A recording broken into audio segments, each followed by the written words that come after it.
Sa wakas, narito na ang Bleach, Thousand Year Blood War Final Part, ang pinakahuling kabanata ng seryeng ito. Sa simula ng episode, makikita natin si Iwak na nananaginip. Sa panaginip na yon, pinapatay siya ni Ichigo. Pagkatapos ay bigla siyang nagising at sinabing, umaga na pala. Ang tindi ng panaginip na yon. Kahit bangungot yon, para kay Iwak ay parang ordinaryong panaginip lang. Gamit ang kanyang kapangyarihan, sabay-sabay niyang tinitingnan ang iba't ibang lugar. Nakikita niya ang katapatan ng kanyang mga tauhan. Ang sakit na nararamdaman nila, pati na rin ang kanyang anak na si Ichigo habang papalapit ito sa kanya. Hinahamon pa niya si Ichigo at sinasabing lumapit lang dahil walang sino man ang makakapigil sa kanya. Nagsisimula na ang episode. Makikita natin sina Uryu at Ichigo nakaharap si Jugram Haschwolf. Ipinaliwanag ni Uryu na tuwing natutulog si Iwak, nagpapalitan sila ni Haschwolf ng kapangyarihan. Ibig sabihin, sa mga sandaling ito ay wala kay Iwak ang kapangyarihan ng The Almighty. Pagkatapos ay sinabi ni Uryu kay Ichigo kung nasaan si Iwak. Nasa mas mataas na bahagi siya ng palasyo, kaya sinabi niyang umalis na si Ichigo at habulin ito. Nag-aalala naman si Ichigo at sinabing, bakit ako aalis? Mag-isa ka na lang dito. Si Haschwolf ang kaharap mo at nasa kanya ngayon ang kapangyarihan ni Iwak. Mas kailangan kitang tulungan. Ngunit sinabi ni Uryu na huwag na siyang pag-isipan pa at dumiretso na kay Iwak. Idinagdag pa niyang hindi naman yon ang huli nilang pagkikita at hindi rin siya mamamatay. Ngumiti siya kay Ichigo, at agad namang naintindihan ni Ichigo ang gusto niyang ipahiwatig. Kaya umalis na siya, kasama nina Ichigo sina Orihime at Chad habang tumatakbo sila papasok. Tinanong ni Ichigo si Orihime kung ayos lang ba siya. Sumagot naman ito na maayos lang siya at malaking ginhawa ang nararamdaman niya. Hindi niya kailanman inakalang sasama si Uryu sa mga Quincy, at mas lalong hindi niya inaasahang maririnig na nasa panig pa rin pala nila ito. Napakalaking kaginhawaan yun para kay Orihime. Habang tumatakbo sila sa loob ng kastilyo, biglang nabuhay ang mga estatwa sa paligid at sabay-sabay silang inatake. Dahil dito, sinabi ni Chad kina Ichigo at Orihime na magpatuloy na sila habang siya na ang bahala sa mga estatwa. Agad namang umalis sina Ichigo at Orihime upang ipagpatuloy ang kanilang misyon. Bigla namang dumating si Ganjo at sinabihan si Chad, "Hoy, iniwan mo na lang ako." Lumalabas na matagal pala siyang nagtatago habang hinihintay ang tamang pagkakataon. At ngayong nakita niya ang mga estatwang ito, alam niyang ito na ang perpektong oras para kumilos dahil ang kanyang mga kakayahan ay eksaktong para sa ganitong sitwasyon. Sinabi ni Chad na kailangan nilang linisin ang dadaanan ni Ichigo para tuloy-tuloy itong makausad sa loob ng kastilyo. Kaya naghanda sina Chad at Ganjo para harapin ang mga estatwa. Samantala, lumipat ang eksena kay Uryu. Gumamit siya ng kanyang pana at gumawa ng malaking butas sa sahig bago bumaba upang hanapin si Jugram Haschwolf. Habang naglalakad siya, naalala niya ang naging pag-uusap nila noon. Naalala niyang nagulat noon si Haschwolf. Makikita rin sa kanyang mga mata ang kapangyarihan ni Iwak. Sinabi ni Haschwolf, mukhang nagbago ka na, Uryu. Nakikita ko na ngayon ang pag-asa sa loob mo. Sumagot naman si Uryu, hindi mahalaga kung puno ako ng pag-asa o hindi. Ang mas ikinagulat ko ay ikaw mismo ang nagulat. Ibig sabihin, hindi nakita ng kakayahan mong makita ang hinaharap na magkakaroon ako ng pag-asa. Iniisip ni Uryu kung talagang hindi nakita ng kakayahan ni Haschwolf ang pagbabagong yon. Habang nagmamasid siya sa paligid, agad siyang nagpaputok ng pana. Ngunit biglang lumitaw si Haschwolf sa kanyang tabi at sinabing, hindi ba sinabi ko na sa'yo? Nakikita ko ang lahat. Kaagad na ginamit ni Uryu ang kanyang Quincy Volstagg at sunod-sunod na inatake si Haschwolf. Ngunit dahil sa kakayahan nitong makita ang hinaharap, napakadali niyang naiwasan ang bawat pag-atake. Napagtanto ni Uryu na talagang nakikita ni Haschwolf ang bawat galaw niya. Kaya mabilis siyang lumayo. Sinabi naman ni Haschwolf, kaya pala nililimitahan mo ang galaw ko para hindi kita ma-attack mula sa iba't ibang direksyon. Kanina kasi ay nakadikit si Uryu sa pader. Dahil doon, hindi siya maaaring atakihin ni Haschwolf mula sa likuran at napipilitan itong umatake lamang mula sa harapan. Ngunit agad ding naunawaan ni Haschwolf ang plano niyang yun. Pinuri pa niya si Uryu dahil sa matalinong taktika nito. Pero malamig na sumagot si Uryu na wala siyang pakialam sa papuri nito at muli siyang umatake. Sa pagkakataong ito, Habang iniiwasan ni Hashwolf ang bawat pana, unti-unti siyang lumapit kay Uryo hanggang sa bigla nitong sinakal ang leg niya. Sinabi ni Hashwolf, "Tingnan mo. Ang buhay mo ngayon ay nasa kamay ko." Pagkatapos ay ibinato niya si Uryo at agad siyang sinugod gamit ang kanyang espada. Nang mapunta si Uryo sa ilalim ng espada ni Hashwolf, sinabi nito na ang kapangyarihang nasa loob niya ngayon ay ang The Almighty ni Ewok. At sa kasalukuyan, wala talagang saysay na subukang kunin yun mula sa kanya. Pagkatapos ay itinarak niya ang kanyang espada sa balikat ni Uryo at sinabi, "Hindi mo ako kayang maging katulad. Ako ang kabilang kalahati ng aking majesty. Mula pa sa aking kapanganakan, nakatakda na ang aking layunin, ang manatiling kasama ng aking majesty. Kaya ipinagkatiwala niya sa akin ang kanyang kapangyarihan dahil lubos niya akong pinaniniwalaan. Ngayon sabihin mo sa akin, Uryo, nakikita mo ba kung ano ang mangyayari sa susunod na sandali?" Napatingin si Uryo sa paligid. Biglang bumukas ang isang malaking bahagi ng lugar sa likuran niya. Nagtaka siya at tinanong, "Ano ang nangyayari?" Sumagot si Hashwolf, "Iyan ang tunay na kagustuhan ng aking majesty." Kasabay nito, bumukas ang napakalaking bitak sa mundo, ang parehong kakaibang bagay na nakita ni Uryo kanina. Nang makita ito ng mga naroon, agad nilang napagtanto na isa itong napakalaking distortion. Akala nila noon ay tuluyan na itong naayos. May isang taong nagsabi, "Mukhang hindi na tayo dapat manatili sa mundong ito." Samantala, ang lalaking matipunong nasa harapan niya ay tila naalala ang sinabi ni Ewok. Napatingin si Uryo kay Hashwolf at tinanong, "Ito ba talaga ang tunay na kagustuhan ni Ewok?" Sumagot si Hashwolf, "Oo. Lahat ng nangyayari ngayon ay eksaktong ayon sa kagustuhan at plano ng aking majesty. Ang lahat ng ito ay nagsimula pa noong sinalakay namin ang Soul Society. Dahil sa paglusob na yon, napakaraming hollow ang nalipol, na naging dahilan para tuluyang masira ang balanse ng mga kaluluwa. Bukod pa roon, napakarami ring Soul Reaper ang namatay sa aming pagsalakay. Ang pagkamatay ni Genryusai Yamamoto at ng Squad Zero ang lalong nagpayanig sa balanse ng mundong ito hanggang sa pinakaugat nito. At ngayon, ang Soul King, na siyang haligi ng tatlong mundo, ay naging bahagi na ng kapangyarihan ng aking majesty. Ang lahat ng ritual na ito ay patuloy na sumusulong para sa tuluyang pagkawasak ng tatlong mundo." Nagulat si Uryo at agad na nagtanong, "Pagkawasak ng mundo? Ano ba talaga ang sinasabi mo?" Sumagot si Hashwolf, "Ito ang tinatawag na wealth. Lumilikha kami ng isang bagong mundo. Wawasakin namin ang tatlong umiiral na mundo at pagkatapos ay magtatatag ng isang bagong monarkiya para sa mga Quincy. Iyan ang tunay na kagustuhan ng aking majesty. At bilang mga Stern Reader, tungkulin naming tiyakin na matutupad ang pangarap niyang iyon. Ngunit ayon sa hinaharap na nakikita ko, wala kang lugar sa mundong iyon, Uryo. At bahagi rin ng aming tungkulin ang alisin ang mga taksil." Mabilis na kumilos si Uryo. Gumamit siya ng kanyang mga pana at malakas na itinulak palayo si Hashwolf bago agad na tumayo. Pagkatayo niya, tinawag niyang sunod Sunyer lang ni Ewok si Hashwolf. Pagkatapos ay sinabi niya, "Ano man ang sinabi mo ngayon, nadagdag na yun sa listahan ng mga kailangan kong gawin. Uunahin kitang talunin para mawala ang kapangyarihan ng The Almighty. Pagkatapos noon, sisirain ko ang bitak na yun at poprotektahan ko ang buong mundo."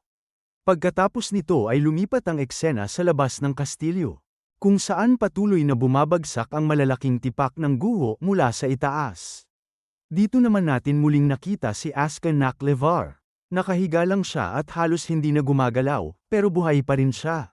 Sa isip niya, pakiramdam niya ay napakalayo na niya sa mismong kamatayan. Iniisip pa nga niya na kung ang kanyang immunity ang dahilan kung bakit hindi pa rin siya namamatay, marahil ay dapat pa siyang magpasalamat dito. Habang iniisip niya yon, kinausap niya si Yoruchi, na nasa harapan niya at nasa napakasamang kalagayan din. Kahit ganoon ang kondisyon niya, matapang pa rin siyang sumagot.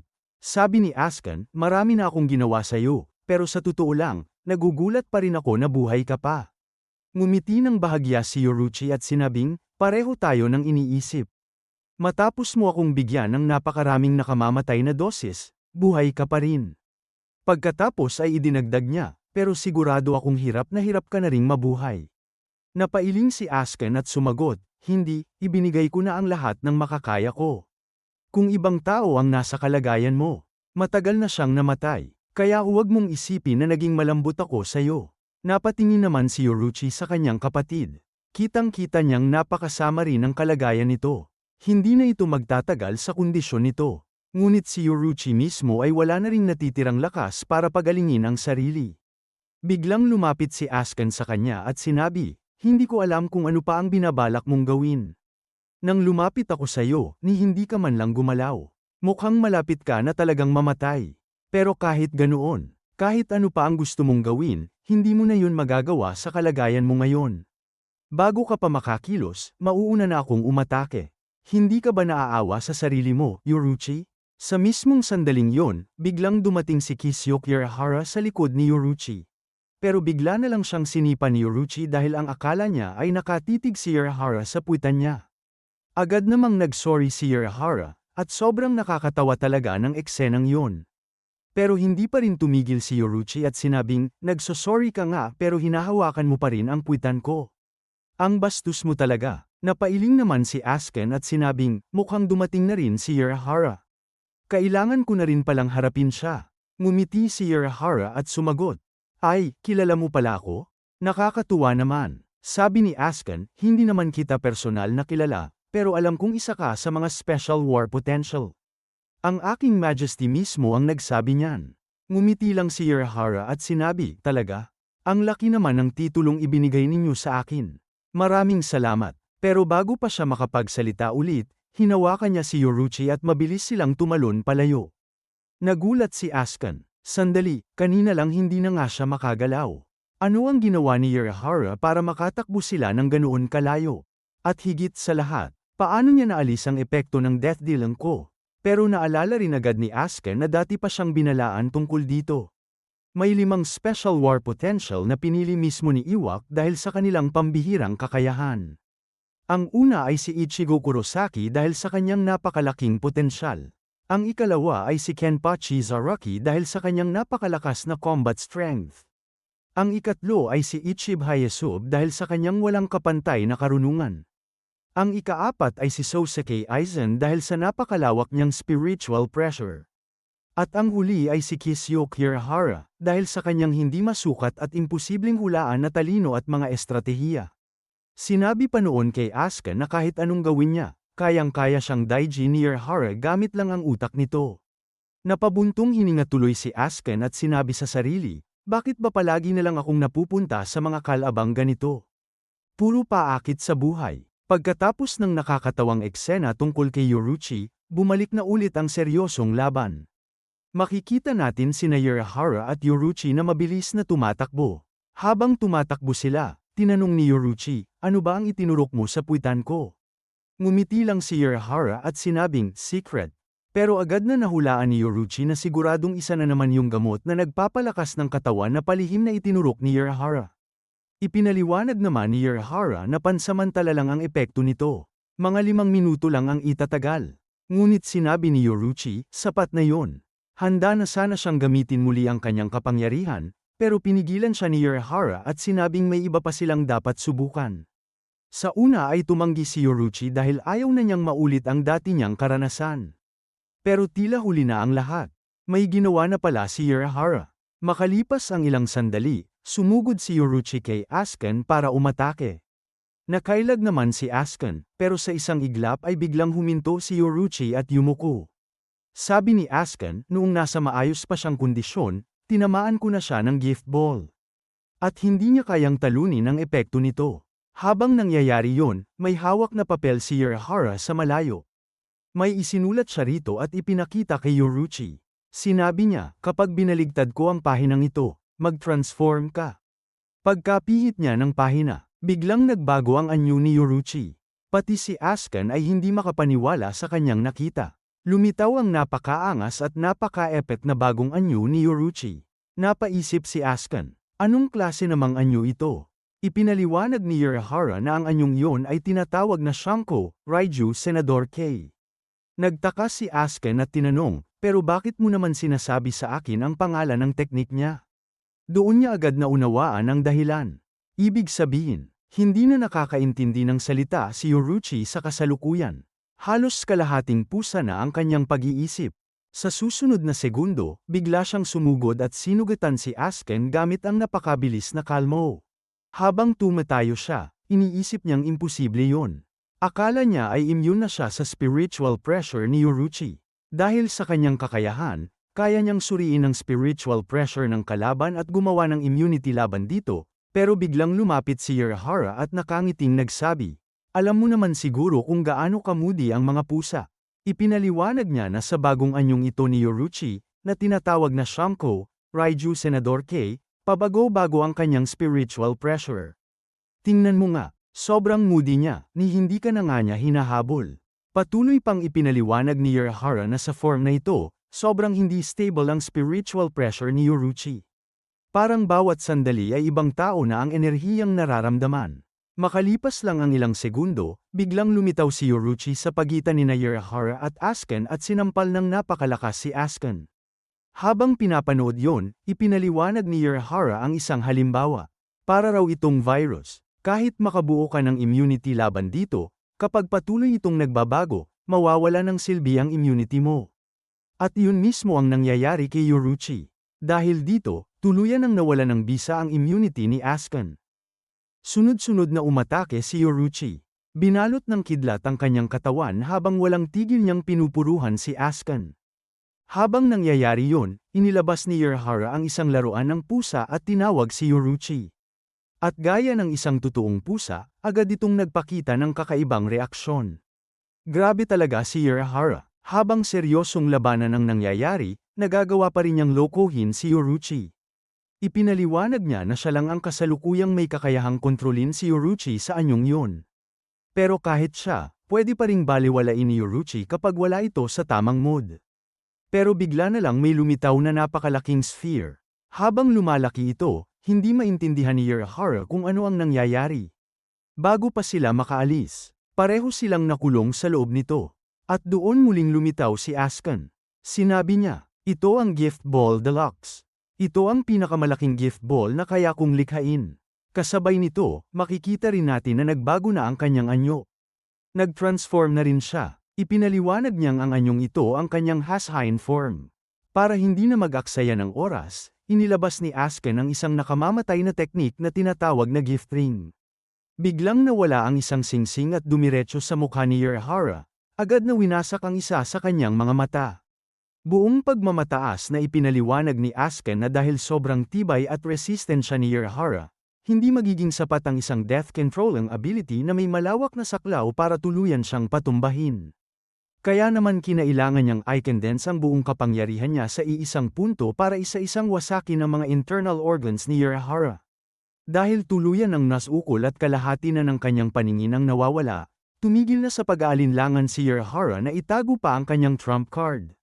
Biglang bumigat ng husto ang buong paligid, umalingaw-ngaw ang malamig niyang tinig habang inilalabas niya ang kanyang bangkay, Kananbiraki Benihime Aratame.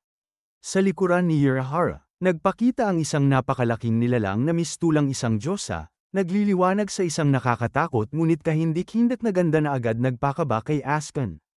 Sinubukan niyang tanungin kung ano ang kakayahan nito, pero bago pa niya maipan ang kanyang mga iniisip, biglang nahiwa ang braso ng Quincy at pinilas-pilis ito hanggang maging maliliit na piraso. Kahit matindi ang sakit, ipinakita ni Asken ang pambihirang katatagan at tumangging putulin ang sarili niyang braso para makatakas. Hindi lamang nito hiniwa ang braso ni Asken, dahil gamit ang mga hibla ng kanyang bangkay, basta na lamang tinahi at inayos ni Urahara ang sarili niyang durog na mata.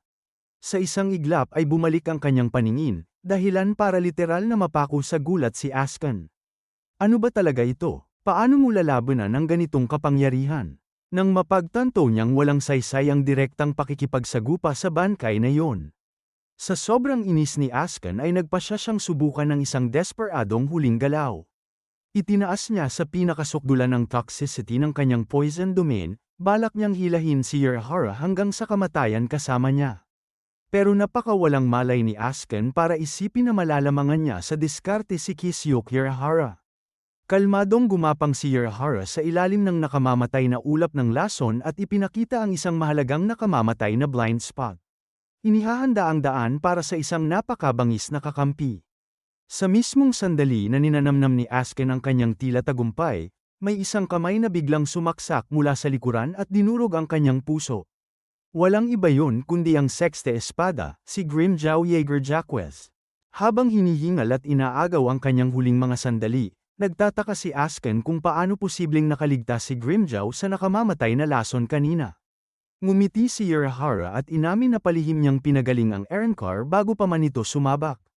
Dahil nakabase ang plano sa paniniwalang ang Hollow Power ay lason para sa Quincy. Maingat na inayos ni Urahara ang perpektong surprise attack na ito bilang isa lamang sa libu-libo niyang backup plans. Bago tuluyang malagutan ng hininga, napilitan na lamang si Asuka na hanggan ang hindi niya gustong amining katalinuhan ni Urahara. Ang lalaking ayon kay Ewok ay isang taong hindi mahulaan ang mga galaw. Isang taong naghahanda ng kamatayan para sa kanyang mga kalaban habang patuloy namang inaalis ang libu-libong posibleng paraan ng sariling pagkamatay. Sa huli, pabulong niyang inamin na naiintindihan na niya kung bakit ganoon kitakat si Urahara. Tuluyan ang nagtapos ang laban sa malamig na huling salita ni Grimmjow, na nagsabing natupad na ang kasunduan nila. Tuluyang pinapatay ang natitirang pag-asa ng isa sa pinakamatitigas na Quincy ng Empire. Bago tuluyang matapos ang kanyang buhay, inilabas ng napakatigas na kalabang ito ang kanyang ultimate trump card. Sa mismong sandaling mamatay siya, tuluyang inalis ang psychological safety limit ng kanyang poison dome, dahilan para tumaas ang toxicity nito sa isang nakamamatay na antas na parang kayang wakasan ang buong mundo. Bumagsak siya habang may mayabang at mapanuyang tawa, kumbinsidong sa talino ni Urahara ay siguradong may nakahanda na itong backup escape plan. Sobrang lakas ng pagsabog ng lason na maging si Grimmjow, isang mabangis at walang pakialam na mandirigma, ay napaluhod at napamura. Ayaw niyang mamatay sa ganoong kahabag-habag na paraan. Samantala, tuluyan ang naubos ang enerhiya ni Urahara.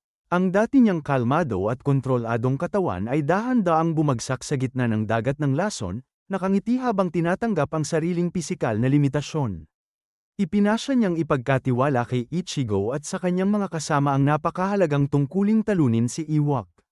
Ngunit gaya ng ipinagyabang ni Asken, kahit gaano karaming kalkulasyon ang gawin ng isang tao, may isa na namang pambihirang backup plan si Urahara na nakahanda pang mangyari.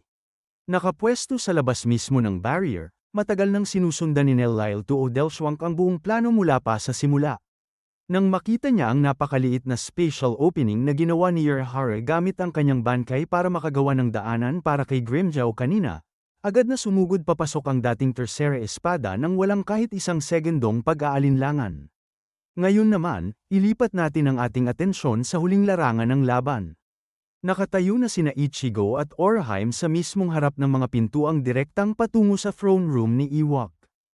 Dahan-daang bumukas ang mga pinto at lumitaw si Ewok na nakaupo sa kanyang mataas na trono, malamig na bumabati sa kanyang anak na isinilang mula sa dilim.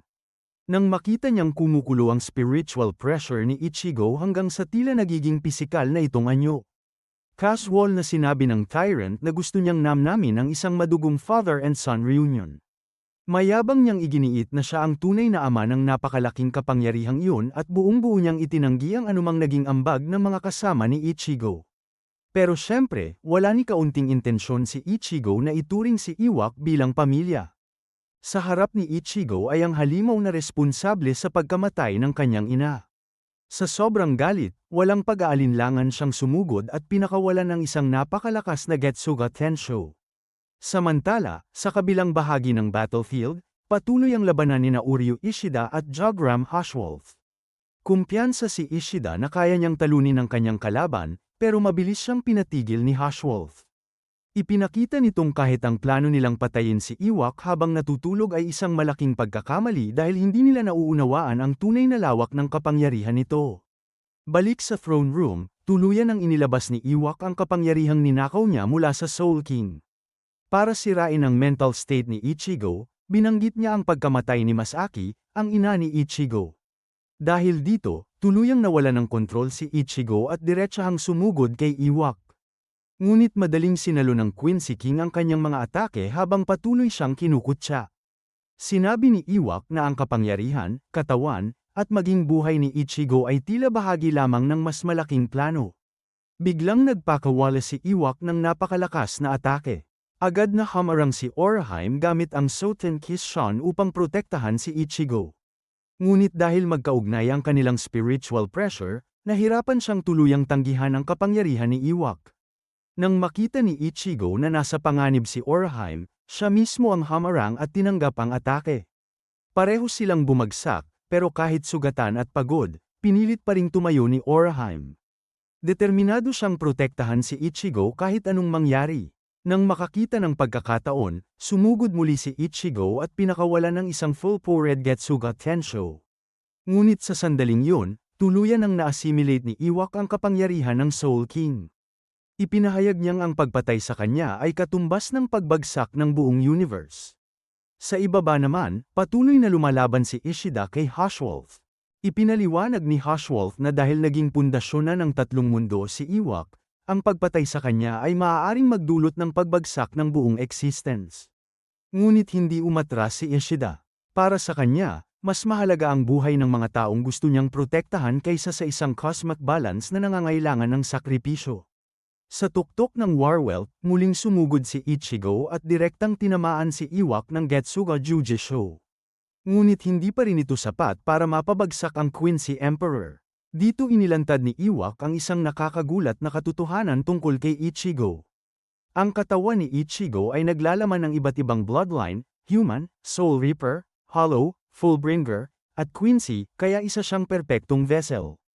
Inangkin din ni Iwak na ang tunay na plano ni Ichiba Yasob ay gamitin si Ichigo bilang sakripisyo upang mapanatili ang balanse ng tatlong realms. Inakala ni Iwak na mawawala ng fighting spirit si Ichigo matapos marinig ang katotohanan yon. Pero simple lang ang naging sagot ni Ichigo. Wala siyang pakialam. Para kay Ichigo, ang mahalaga ay protektahan ang mga taong mahal niya. Kaya muli niyang hinawakan ang kanyang dalawang Zanpakuto at sumugod kay Iwak. Samantala, sa ibang bahagi ng battlefield, hinarap ng mga captain at visored ang napakalakas na Gerard Valkyrie. May kakayahan si Gerard na gawing realidad ang tila imposibleng mga bagay. Ginamit ni Shinji Hirako ang kanyang Zanpakuto upang baligtarin ang perception ni Gerard. Dahil dito, nagkaroon ng pagkakataon ng buong grupo na sabay-sabay siyang atakihin. Ngunit nang mawala ang usok, walang kahit isang gasgas si Gerard.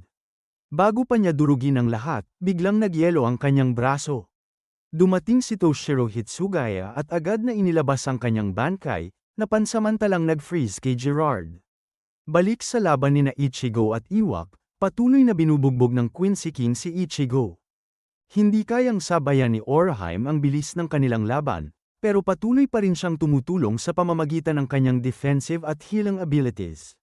Sa una, mukhang padalos-dalos lang ang pagsugod ni Ichigo. Biglang nagbago ang Zanpakuto ni Ichigo at naging makinang na puti. Napagtanto ni Iwak na nalinlang siya ni Ichigo. At dito nagsimula ang tunay na counter-attack ni Ichigo Kurosaki. Samantala, sa laban kay Gerard, nabasag ang yelo ni Toshiro at muling lumakas ang Royal Guard.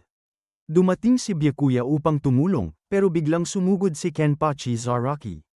Walang pag-aalinlangan niyang pinutol ang braso ni Gerard gamit ang kanyang espada. Ngunit sa halip na mamatay, muling tumubo ang braso nito at naging mas malaki pa. Tumanggi si Zaraki na umatras. Tinawag niya ang pangalan ng kanyang Zanpakuto, Nozarashi, at sa wakas ay inilabas ang shikai nito. Ipinakita agad ni Nozarashi ang napakalaking cutting power nito at napinsala maging ang espada ni Gerard na si Hafnong. Sinamantala ni Toshiro at Byakuya ang pagkakataon at pinakawalan ang kanilang pinakamalalakas na atake. Ngunit sa halip na mapabagsak, lalo lamang naging mapanganib si Gerard. Sa halip, ang pinsala at kawalan ng pag-asa ay bumalik mismo sa mga mandirigmang umatake sa kanya. At habang patuloy na lumalaki ang kapangyarihan ni Gerard, naghahanda naman si Ichigo para sa kanyang tunay na laban kay Iwak. Ipinapakita sa atin ng 12th Division Research and Development Institute, kung saan sunod-sunod ang mga warning na lumalabas. Nang tanungin siya ng iba, ipinaliwanag ni Eika na humihina ang power ni Captain Kuretsuchi, at posibleng yon ang dahilan kung bakit nangyayari ang lahat ng ito. Lilipat tayo sa susunod na eksena kung saan magkaharap sina Gerard Valkyrie at Kenpachi Zaraki. Pagkatapos, umatake si Gerard, habang sumugod din si Kenpachi para gumanti. Pero biglang sumali si Toshiro sa laban. Pero dumating si Kenpachi at itinulak palayo si Toshiro. Dahil doon, pinagalitan ni Toshiro si Kenpachi. Pero sinabi ni Kenpachi na lumayo siya at huwag makialam sa laban niya. Sinabi rin ni Byakuya na hayaan na lang si Kenpachi at huwag nang makialam. Mas mabuting itago ni Toshiro ang energy niya. Alam ni Toshiro kung gaano kalakas si Kenpachi, pero alam din niyang napakalakas na opponent ni Gerard. Para sa kanya, hindi kayang talunin ni Kenpachi si Gerard. At kung gusto niya ng pruweba, tingnan na lang niya ang katotohanang tinanggal na ni Kenpachi maging ang kanyang eye patch. Ibig sabihin, sobrang seryoso na siyang lumaban. Pero sa kabilang panig, sobrang lala na ng kalagayan ni Kenpachi. Biglang dumating si Byakuya at umatake kay Gerard, habang nandoon din si Toshiro. Pero pareho silang napaatras ni Gerard. Sinabi nito na gusto ba nilang patayin siya ng patago? Nakikita niya ang lahat. Siya ang pinakamalaki, pinakamalakas, at pinakamabilis na Quincy. Isa siyang warrior na nasa pinakamataas na antas ng kapangyarihan. Kaya sa tingin ba nila, kaya nila siyang talunin? Samantala, sobrang lala na ng kalagayan ni Kenpachi. Nakahandusay siya sa lupa at puro dugo. Dito natin makikita si Yakihiro na sinusubukang buhatin ang bumagsak na si Kenpachi. Tinanong ni Kenpachi kung nasaan siya hanggang ngayon. Pero parang hindi siya naririnig ni Yakihiro. Sa halip, sinabi nito na kung gagamitin lang siya ni Kenpachi ng tama. Walang kahit sinong hindi niya kayang putulin. Biglang may kakaibang power na lumitaw sa kamay ni Kenpachi. Tinanong niya kung ano yun at paano niya nagawa yun. Sinabi ni Yakihiro na wala talaga siyang alam. Ang pangalan ng power na yun ay Bankai. Biglang nag-release si Kenpachi ng napakalaking spiritual pressure na nagmumula mismo sa katawan niya. Kahit ang mga nasa malayo ay ramdam na ramdam kung kanino nang gagaling ang pressure na yun. Si Zaraki yun. Makikita nating nag-transform na si Zaraki, at lumabas ang kanyang red demonic form, na napansin din ni Byakuya at Toshiro. Susuntok na sana si Gerard kay Kenpachi, naputol mismo ang kamay niya. Grabe, parang naging halimaw na talaga si Kenpachi. Kahit naputol ang kamay ni Gerard, hindi naman siya gaanong nabahala. Bumalik agad ang kamay ni Gerard. Sa mismong sandaling yon, sumugod siya kay Gerard at tinangkang putulin siya sa gitna, at sa pagkakataong ito ay naputol ang shield ni Gerard. Hindi pa rin tumitigil si Kenpachi. Sa lakas ng suntok o atake niya, halos sumabog ang ulo ni Gerard at tuluyang bumagsak ang katawan nito.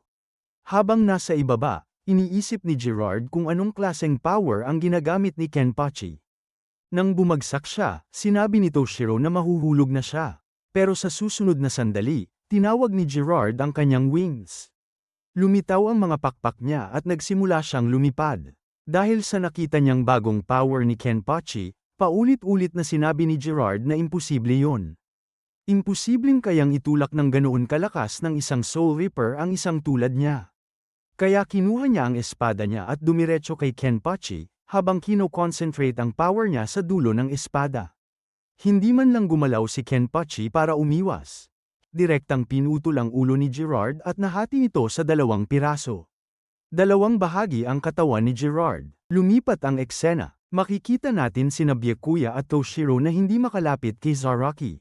Sa ganitong form ba naman ni Kenpachi, sino ang basta-bastang lalapit sa kanya? Pagkatapos nito, makikita natin ang isang bagong divine form ni Gerard. Muling sumugod si Kenpachi para umatake. Pero sa pagkakataong ito, ang concentrated attack ni Gerard ay direktang tumama kay Zaraki. Samantala, hindi tumitigil si Gerard at patuloy na nagpapakawala ng mas mapanganib at mas nakamamatay na mga atake. Pero sinalubong siya ni Zaraki at sinubukang umatake. At nang susubukan niyang muling umatake, biglang sumabog ang sarili niyang kamay. Ipinaliwanag ni Yakihiro na kailangan niyang humingi ng tawad dahil baka sobra-sobra ang power na na-release niya at hindi na ito kinaya ng katawan ni Kenpachi. Sa susunod na sandali, nagsimulang bumagsak si Zaraki. At sa susunod na sandali, nag-transform si Toshiro sa kanyang mature Toshiro o adult form, ang completed form ng kanyang Bankai. Ipinaliwanag ni Toshiro na hindi pa sapat ang development ng kanyang Bankai para masunod niya ng buo ang command nito. Muling umatake si Gerard kay Toshiro. Maging ang shield ay direktang ibinato niya kay Toshiro. Pero instant na ni-freeze ni Toshiro si Gerard. Nang itulak ni Gerard pasulong ang espada niya, ni-freeze rin ito ni Toshiro. Naisip ni Gerard na sinira ni Toshiro ang espada niya at hindi ba nito alam na maaari rin siyang masaktan. Pero ipinaliwanag ni Toshiro na hindi niya sinira ang espada. Ni-freeze niya lang ito at hindi niya pinahinto ang function nito. At inilabas niya ang Quincy bow niya. Pero sinabi ni Toshiro na medyo huli na siya. Sa susunod na sandali, ni-freeze mismo ni Toshiro si Gerard kasama ang Quincy bow nito. Pero sa susunod na sandali, nabasag ni Gerard ang frozen state niya at sinunggaban si Toshiro. Pero biglang bumagsak si Gerard sa lupa. At ang nagpatamba sa kanya ay walang iba kundi si Kenpachi. Sa mismong sandaling yon, nagsimulang i-freeze ni Toshiro si Gerard. Sinabi rin ni Toshiro na ano ang akala nito, na kapag hinawakan niya ito sa ganitong form ay hindi ito mapi-freeze. Pero sa susunod na sandali, inilabas naman ni Byakuya ang kanyang bankai. Bumagsak ang napakaraming blades kay Gerard at tuluyang pinagpira-piraso ang katawan niya. Sa puntong ito, mukhang tuluyan ang natapos si Gerard. Samantala, sobrang pagod na si Toshiro. Sinuportahan siya ni Byakuya at pinuri siya, sinabing mas mahusay ang naging performance niya kaysa sa inaasahan nito. Pero sa susunod na sandali, nagsimulang gumalaw ang lahat ng piraso ng katawan ni Gerard. Isa-isa silang nagsama-sama, at muli siyang nabuhay. Sa susunod na sandali, nagsimula ring umatake si Gerard kina Rukia at Renji. Umiwas sila, at iniligtas sila ni Byakuya bago sinabi sa kanilang umalis na sila. Pagkatapos nito, lilipat tayo sa post-credit scene. Muli nating makikita ang 12th Division Research and Development Institute na nag-aalerto dahil may panibagong problema. Sa human world naman, makikita natin ang napakaraming hollows na gumagala sa paligid. Pagkatapos nito, babalik tayo sa lugar kung saan nagtapos ang previous episode. Nandoon na si Ichigo, at pumasok na siya sa kanyang Horn of Salvation form. Nang makita ito ni Iwak, agad niyang naintindihan kung ano ang sinusubukan ni Ichigo. Nakita rin ito ni Oraheim, at naalala niya ang dating hollow form ni Ichigo, kaya agad siyang nag-alala. Habang pinapakalma si Oraheim, sinabi ni Ichigo na ayos lang siya at siya pa rin ang Ichigo na kilala nila, kaya huwag siyang mag-alala. Sinabi ni Iwak na mukha siyang hollow at tinanong kung nagsanib na ba ang hollow at ang power niya. Sumagot si Ichigo na tama. Ang totoo, nagsanib na ang hollow sa kanyang power, kaya kaya niyang tawagin ang power na yun kapag gusto niya. Pero ayos pa rin siya at kontrolado niya ang sarili niya. Pagkatapos, sinabi ni Ichigo kay Oraheim na lumayo muna ng kaunti dahil kailangan niyang gumawa ng space para sa laban. Sobrang laki na kasi ng power na ginagamit nila, at kahit ang lugar ay parang hindi na sapat para sa kanilang laban. At gamit ang pinagsamang teknik na ito, muling umatake si Ichigo kay Iwak at naputol ang kalahati ng katawan nito kung nag-enjoy kayo sa episode na to. Huwag kalimutang mag-like at mag-subscribe para hindi ninyo ma-miss ang mga susunod na recap. I-comment nyo rin kung ano ang pinaka-paborito ninyong moment sa episode, lalo na sa mga laban at bankai na nakita natin ngayon. At kung may kaibigan kayong kapwa Bleach fan, i-share ninyo rin ito sa kanila. Salamat sa panunood, at magkita-kita tayo sa susunod na recap.